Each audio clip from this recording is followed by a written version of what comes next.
Siemka, ja jestem Adacho i dzisiejszy dzień, mimo tego, że Dzień Dziecka, wiem, pewnie się dziwicie, bo widzicie to za parę dni dopiero, ale wspierający widzą to w Dzień Dziecka, bo ja to nagrywam w Dzień Dziecka.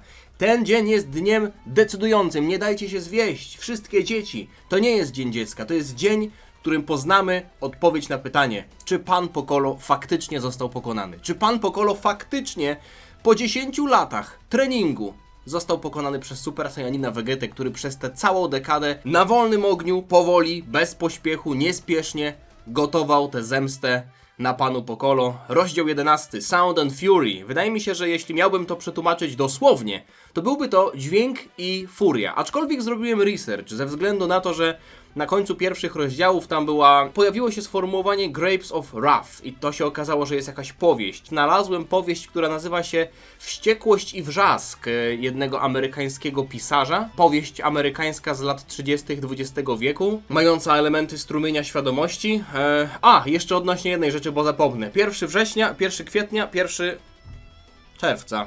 Finał Ligi Mistrzów, także dzisiaj przed wami Jurgen Klopp, stara miłość nie rdzewieje, jak to mówią. A jeszcze jak się połączy tę starą miłość z nienawiścią do białych barw, to już w ogóle nic, tylko kibicować, tak czy inaczej.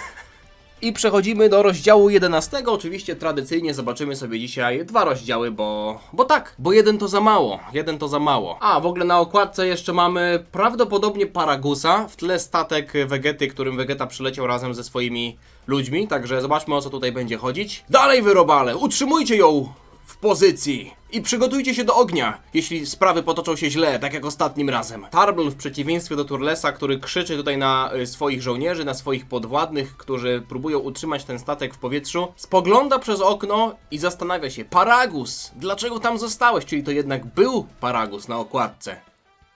What? 2 razy to samo? Paragus wykupił bilety do pierwszego rzędu. On nie ma zamiaru teraz wychodzić z kina ze względu na to, że nie wiem, jest alarm. Paragus kupił bilety i będzie oglądał tę walkę do samego końca. Walkę, w której Vegeta gnoi. Absolutnie gnoi, miesza z błotem Goku, który mimo tego, że jest w stanie się transformować w SSJ, to niczym jest w porównaniu do Super Saiyana 2 Vegety. Faktycznie tutaj to mamy tak podwójnie? Czekajcie, zresetuję tę stronę. Podwójne panele mamy, o co tu chodzi? Vegeta nie dość, że radzi sobie z Goku, to jeszcze w międzyczasie, w chwili wolnej, nokautuje Nappę w Super Saiyanie. No i obaj panowie wygląda na to, że są kompletnie wycieńczeni, krew im kapie z ust, nie mają już absolutnie żadnych argumentów na Vegetę, a ja będę musiał tak chyba 2 panele naraz przewijać. O, jak ja kocham patrzeć na takie niesforne gagatki, takie jak wy, kiedy uginają przede mną kolana. Pierdol się, mówi Nappa.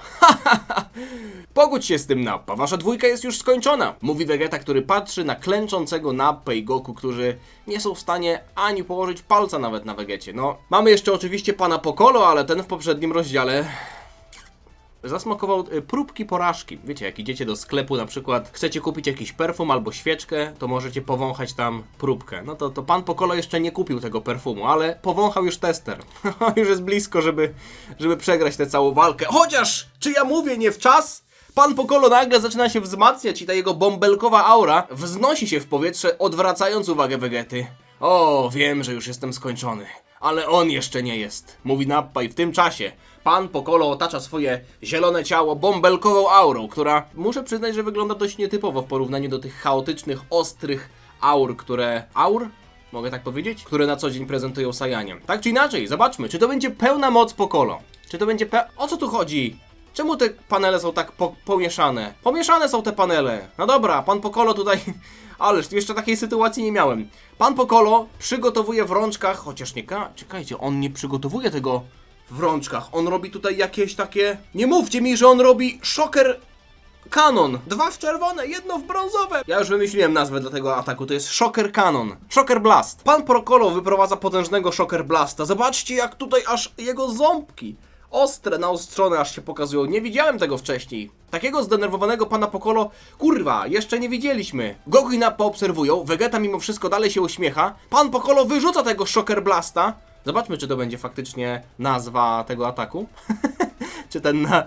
No kurwa, dajcie mi tutaj popatrzeć na dalszą część tej mangi. Czemu to jest tak pomieszane? Nazwa tego ataku nie padła, więc uznajmy, że to faktycznie był Shocker Blast, który leci w stronę Vegety, a ten próbuje go zatrzymać, wyprowadzając swój podmuch kij jako kontrę. Pan Piccolo nie poprzestaje, idziemy dalej, znowu kurwa widzę ten sam panel. Brrr, o nie, Pan Piccolo jest przyciskany! O nie! Co się dzieje? Co jest nie tak? Czy to dla ciebie za dużo? Wykrzykuje Vegeta, który wygląda na to, że jedną ręką wyprowadził Ki Blasta, którym przepchnął tego Shocker Blasta Pana Piccolo. A Pan Piccolo wygląda na to, jakby był przepchnięty i złapany w swój własny atak. Nie mówcie mi, że jedną ręką Vegeta popchnął Pana Piccolo. No kurwa, zobaczmy. Nie! Wykrzykuje Paragus. A to komu ty kibicujesz, Paragusie? Czemu Paragus tam został i w ogóle mówi nie teraz, jakby kibicował Panu Piccolo? Nappa nie wierzy własnym oczom, stoi z rozdziawioną gębą niczym Islam Makhachev. Goku też już myśli prawdopodobnie o niedzieli, ale pamiętajcie, co zrobili Indykowi, jak myślał o niedzieli. Wielki słup ki pojawia się w miejscu, w którym te dwa potężne kiblasty, Shocker Blast i ten kontratak Vegety się zderzyły. No ja tutaj oczywiście jeszcze mamy powtórkę. Dosłownie ta manga zaczyna mi przypominać One Piece.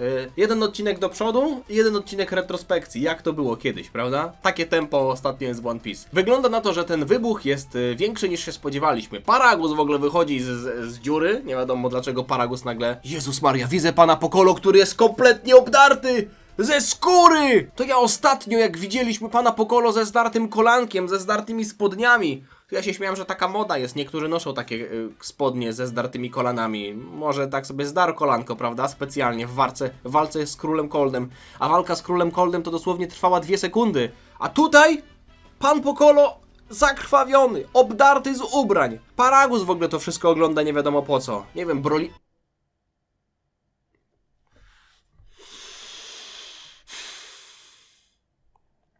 Dyzia, czy w tej mandze będzie Broly? Będzie. Dyzia powiedziała, że Broly będzie. Właśnie tak patrzę sobie. Paragus przecież jak się pojawił w tej historii, to znaczy, że musiał być na planetoidzie Vampa, prawda?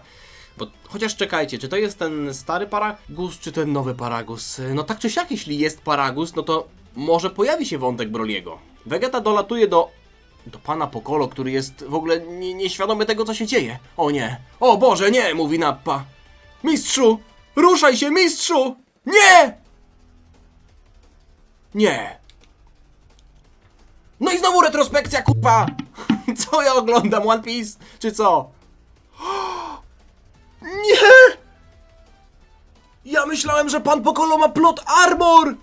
Nappa uronił łzę na widok Pana Piccolo, który wygląda na to, że zostaje absolutnie spopielony, zmielony na pył. Z najbliższej odległości Vegeta atakuje Pana Piccolo potężnym kiblastem i wygląda na to, że to jest koniec życia mistrza Nappy i Goku. Nie wierzę, że to mówię. Pan Piccolo zostaje pokonany? Znowu jakiej kurwa strona 3 strony temu. To koniec. Nappa upada z powrotem na ziemię, transformując się z powrotem w bazową formę. Dalej Nappa, wstawaj! Goku, przegraliśmy. Ja jeszcze nie skończyłem! Okej, skończyłeś. Paragus, zabierz tego na statek. Nappa będzie za nami podążał bez stawiania oporu. Mówi Vegeta, spoglądając w jego stronę. Nappa i Goku zostają zabrani na statek. Zostają porwani na statek chwilę po tym, jak Pan Piccolo został... Oj, oj, oj. Paragus łapie Goku. Co dalej, mój władco? Cóż, teraz zbieramy smocze kule i wskrzeszamy sajańską rasę na ziemi. Oni mają zamiar wskrzesić sajańską rasę na ziemi, bo nie ma planety Vegeta. Vegeta chce wskrzesić wszystkich Saiyan i stać się królem Saiyan i przejąć jednocześnie ziemię. Co to jest za historia w ogóle? Ja pierniczę, ależ tu się porobiło. Aż dziwnie mi się czyta mangę, w której my przegrywamy i to tak sromotnie. Nie, co się wydarzyło? Czekajcie, dobra. Tutaj już koniec tego rozdziału, to jest koniec, prawda? Także przechodzimy do kolejnego. Tak się dziwnie tutaj to na tej stronce zapisało. Mam nadzieję, że tutaj już będzie chyba dobrze, bo już jest 15 tylko stron w tym kolejnym rozdziale. Rozdział 12. All the King's Men. Wszyscy ludzie króla. A na okładce mamy Karina i urnę z Senzu, które być może dostanie Pan Piccolo. Może pan Pokolo dostanie sensu, tylko pan Pokolo nie może przechodzić Zenkaia, także to jego zbliżenie się do śmierci raczej mu nie pomoże. Zobaczmy, o co tutaj chodzi. Goku jest... Och, patrzcie, dostał jeszcze tutaj jakiś kaftan bezpieczeństwa, który nie dość, że blokuje ruchy, to jeszcze wysysa z energii. Ależ pomyślane. No, macie. Dobrze się bawcie z waszą energią wyssaną. Spójrz na siebie, Nappa. Niegdyś potężny strażnik królewskiego dziecka, a teraz zwykły więzień. Naśmiewa się z Nappy Turles, który widzi ten obraz dwójki Saiyan uwięzionej na statku. Jaki los spotka Goku i Nappę. I to jeszcze wszystko w urodziny Nappy! Ale prezent dostał. Mam nadzieję, że jesteś dumny, mówi Turles. Jeśli nie, naprawdę, wszystko straciłeś. Cała nadzieja jest stracona. Ktoś się odzywa i wracamy z powrotem na ziemię. Widzimy tutaj chyba ten Shinhana, Bulmę. To Krillin mówi. Bez Goku i Nappy nie mamy żadnych szans. I nie jestem w stanie nawet wyczuć ki pana Pokolo. On naprawdę może być, te słowa Krillana o dość poważnej tematyce, przerywa siorbanie. Roshi i Oolong chleją browary. Jeśli jesteśmy skończeni, dlaczego nie mielibyśmy się trochę zabawić? Piwo! Krillin uderza Roshiego prosto w łeb. To nie jest dobry moment, chociaż jest w tym trochę racji. Jest w tym trochę racji. No jakby powinni mimo wszystko sprawdzić, czy pan Pokolo żyje. Czy nie powinniśmy zebrać smoczych kul? Przynajmniej moglibyśmy. Nie wydaje mi się, że możemy. Ten pomysł, ten Shinhana ktoś nagle przerywa. Bulma! Odkąd Saiyanie wylądowali na ziemi, miałem oko na smoczym radarze. Jedna smocza kula jest już w ruchu, mówi Bulma. Czyli oni już zaczęli przejmować te kule? Krillin się pyta, czy to oznacza? Saiyanie mają sposób na lokalizowanie smoczych kul. To musi oznaczać, że pan Pokolo jeszcze żyje! No tak! Przecież on jest fuzją, chociaż... To bez sensu. To bez sensu. Piccolo się połączył z Popo. Kami żył, więc smocze kule w Saiyan Sadze, tam dawno temu, 10 lat temu, powinny być aktywne. Czy słowa Bulmy teraz nie sugerują, że pan Pokolo, czyli Piccolo i Popo, połączyli się jeszcze z Kamim, więc smocze kule i ich życie jest zależne od Kamiego? Tylko że tak naprawdę, kiedy w Android Sadze Piccolo łączył się z Kamim, to wtedy smocze kule przestały istnieć. Znaczy, w sensie inaczej, przestały działać. Dlatego się pojawił Dandy, prawda? Nie do końca rozumiem, o co tutaj chodzi Bulmie. Ja się przez chwilę ucieszyłem, bo myślę, okej, czyli smocze kule są połączone z życiem pana Pokolo, ale to do końca nie ma sensu, no bo Piccolo nie był właścicielem smoczych kul, tym strażnikiem, Popo też nie, a jeśli połączyliby się z Kamim, no to połączenie by zostało zerwane, chyba że zostało wznowione, nie wiem. 10 lat minęło, może tutaj jest coś, o czym nie wiemy. Ale jeśli Bulma dochodzi do takich wniosków, to dobrze, że pan Pokolo żyje, tylko poproszę o jakieś wytłumaczenie. Żywy? Nie możemy nawet znaleźć jego ki. Jest prawdopodobnie zraniony i nieprzytomny, mówi Krillin. Ja nie mogę z tego Trunksa. Już wiem, ja się ostatnio śmiałem, że to jest Goofy a Trunks, ale to jest Trunks po Nappie. To jest syn Nappy i Bulmy, a nie Bulmy i Vegety, więc Trunks ma po prostu inną urodę. Nie wyższe, kurwa. Ma po prostu inną urodę. Taką bardziej jak Arnold. Future Trunks powie... Aha, już rozumiem! No tak! Future Trunks powiedział, że zabicie Kamiego zabija mistrza Pokolo. Więc możemy założyć, że zabicie Pokolo zabiłoby Kamiego i wtedy smocze kule zostałyby zmienione w kamień. Jeśli ktoś o tym pomyślał wcześniej, to macie u mnie plus za szybkie myślenie. Faktycznie, przecież pan Pokolo nie jest związany ze smoczymi kulami. Pan Pokolo jest związany z Kamim, który jest związany ze smoczymi kulami. Czyli poszłaby reakcja łańcuchowa, gdyby pan Pokolo zginął. Dokładnie, więc musi żyć. W takim razie możemy go znaleźć i go uleczyć. O, w takim razie dobrze, że zatrzymałem się u Karina. Ktoś nagle się odzywa. Gohan! O co on taki dojebany? Chłop się nie uczył chyba dawno. To chyba perspektywa, co? To perspektywa i oświetlenie. Zrobili mu zdjęcie od dołu. Dobrze pomyślane, ale jak wiedziałeś, jak je zdobyć? Pyta ten Shinhan. Mimo tego, że odpuściłem walkę. Nie mów takich słów. Mimo tego, że odpuściłem walkę, kurwa, jednej rzeczy mi brakowało jeszcze w tej mandze, żeby było 10 na 10. Gohan, kurwa, nie. Dlaczego? Przecież jesteś napakowany, normalnie tu wyglądasz pięknie, masz formę. Mimo tego, że odpuściłem walkę. Nadal wyczułem bitwę i poczułem, że ki pana Pokolo zniknęła. Mój tata trzyma 4-gwiezdną smoczą kulę, więc kiedy ją zobaczyłem i zobaczyłem, że jest dalej aktywna, wiedziałem, że pan Pokolo dalej żyje. I zostawiłeś ją tam? Czy w takim razie Chi-Chi i Goten nie są w niebezpieczeństwie? A nie, polecieli do dziadka Lucyfera. Będzie wszystko w porządku. W takim razie mamy wszystko, czego potrzebujemy, mówi ten Shinhan. Tak, poza lokalizacją pana Pokolo. Ja wiem jak go znaleźć, mówi Krillan. Kurde bele, jak chcesz go znaleźć, Krillan? Może się jakimiś więzami krwi kiedyś połączyli. Pewnego razu musieliśmy znaleźć smoczą kulę, która nie pojawiała się na radarze. I zapytaliśmy baby, okej. To trochę akurat było pójście na skróty. Myślałem, że tam będzie jakieś połączenie ninjutsu umysłów, ale okej. Ma to sens. No dobra, śpieszmy się. Podczas gdy opuściłem wieżę Karina, wiedziałem, gdzie Saiyanie teraz lecą. Gdzie lecą Saiyanie? Też do baby? Nie, do Pałacu Kamiego. Do Pałacu Kamiego, Paragus, Tarbl. Ależ inwazja Saiyan. Ja pierniczę. Oto kolejna kula, mój panie. Kładzie Paragus jedną kulę na ziemię, zobaczmy ile już mają. Dobra robota, Paragus. Wygląda na to, że urządzenie Dumasi działa perfekcyjnie. Dumasi to jest ta planeta, na którą Vegeta trafił i tam się osiedlił przez dłuższy czas i oni mieli rozwiniętą technologię. Przez te 10 lat, kiedy tam właśnie został na początku w pierwszej Saiyan Sadze pokonany, prawda? Teraz mamy drugą Saiyan Sagę tak naprawdę, więc skorzystali z urządzenia tej rozwiniętej technologii z planety, na którą trafił jakiś czas temu Vegeta. Także tak, dobra robota, Paragus, w przeciwieństwie do pewnego mojego brata. Vegeta kąśliwie zwraca się do Tarbla, na co Tarbl odpowiada: cóż, też się pierdol, bracie.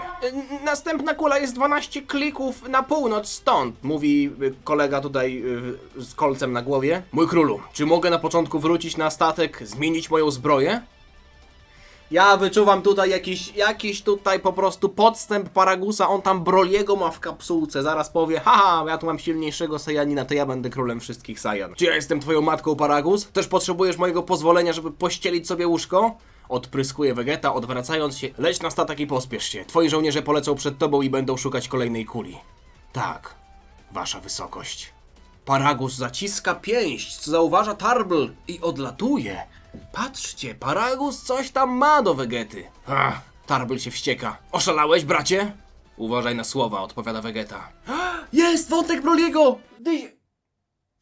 Gdzie jesteś, Dyzia? Dyzia miała rację! Jak możesz ufać temu wyrzutkowi? Zostawił przy życiu swojego syna! Nie wspominając tylko skanowanie nameczańskiej smoczych kul. Nie rozumiem do końca. Możecie mi wytłumaczyć, o co chodzi tutaj Tarblowi? Jakby Tarbl tutaj się czepia Vegety, że ufa temu wyrzutkowi, Paragusowi. I jeszcze nie wspominając skanowanie nameczańskich smoczych kul. Tylko skanowanie nameczańskich smoczych kul. To tak jakbyś naprawdę próbował zrobić błąd. I w tym momencie Vegeta przerywa Tarblowi i mówi: jeszcze jedno słowo, a wyparuję tę twoją małą dziewczynę. A, to jest Guru, Gunę, Gigu. Jak ona się nazywała? Górę. Ale Górę nie miała kolca na głowie. Może dorosła, już wyrósł jej. Co? Nie ma potrzeby, żebyś kłamał, bracie. Widziałem was na kamerach. Trzymaliście się za ręce. Ale wstyd. Proszę cię, nie rań jej. Widzieliście, kurwa, na kamerach Tarbla i Górę, jak trzymają się za ręce. O, już nie jesteś taki twardy. Widzisz, oszczędziłem życie synowi Paragusa z tego samego powodu, z którego oszczędziłem życie tej rzeczy, którą wybrałeś do rozmnażania. Teraz przynajmniej jesteś spokojny. Tak długo jak Broly żyje, jego ojciec będzie bał się, że go straci. Jeśli Broly by zginął, zginęłaby również lojalność Paragusa. Taka jest prawda o miłości. Wolałbym się prędzej zmienić w kamień, niż mieć tę słabość. Wkurzyłeś mnie, bracie. O nie! O nie! A mój worek treningowy jest zepsuty. Leć na powierzchnię i przynieś mi kolejny. Ja pierniczę. Pobił Kamiego, a to oznacza, że pan Piccolo. Ale się porobiło! No to on nie wie, że jak chce smocze... Nie no, smocze kule muszą być aktywne, bo widzieliśmy przed chwilą, że tutaj Paragus kładł jedną przed nogami Vegety, ale... Czekajcie, to oni szukali jak... Może to o to chodziło z nameczańskimi? Nie rozumiem, skanują nameczańskie smocze... Nie rozumiem, o co chodziło z tymi nameczańskimi smoczymi kulami, ale generalnie wygląda na to, że Kami jest pobity, ale tamte smocze kule były normalnej wielkości, ziemskiej wielkości, więc to musiały być ziemskie smocze kule. Tak czy siak, mocne 2 rozdziały. Ja pierniczę, nie sądziłem, że ta manga będzie tak się mroczna zacznie robić. Wiecie, są dalej elementy humoru, ale pan Piccolo przegrał, a potem jak się okazało, że żyje, widzimy Kamiego, który jest zmasakrowany. No tutaj przecież to połączenie, tak jak mówiłem, to jest reakcja łańcuchowa. Jedno zginie, cała reszta się sypie. Kami, Piccolo, smocze kule. Więc wygląda na to, że nasi ziemianie są pod ścianą i nie mają absolutnie żadnej drogi wyjścia poza uzdrowieniem pana Pokolo, ale nawet to nie gwarantuje zwycięstwa, no bo pan Pokolo nie ma Zenka i Boosta, więc jak miałby się wzmocnić nagle po wyleczeniu? Druga sprawa jest taka, że Kami też może zakończyć życie pana Pokolo po prostu umierając. Wydaje mi się, że dobrym rozwiązaniem byłoby, żeby Kami został zaabsorbowany przez pana, zasymilowany przez pana Pokolo, wtedy pan Pokolo by się wzmocnił, smocze kule straciłyby swoją moc, więc nie dałyby możliwości wypowiedzenia życzenia Vegecie, no a potem na przykład dałoby radę przenieść Dendiego na przykład z Namek albo jakiegoś innego wszechmogącego sprowadzić na ziemię, więc myślę, że Kami tutaj już może przyczynić się tylko do wzmocnienia pana Pokolo, ale zobaczymy jak to będzie wyglądać, czy faktycznie coś takiego będzie miało miejsce. Jeśli wam się podobało, zostawcie lajka, zostawcie suba, żeby niczego nie przegapić. Życzę wam miłego dnia i dziękuję za wszystkie komentarze, też te dla zasięgu. Dziękuję, że staracie się, żeby moje filmy były coraz bardziej oglądane. Niektórzy z was wzięli sobie moje ostatnie podziękowania do serca, za co wam dziękuję jeszcze raz. Trzymajcie się, na razie, cześć, ciana.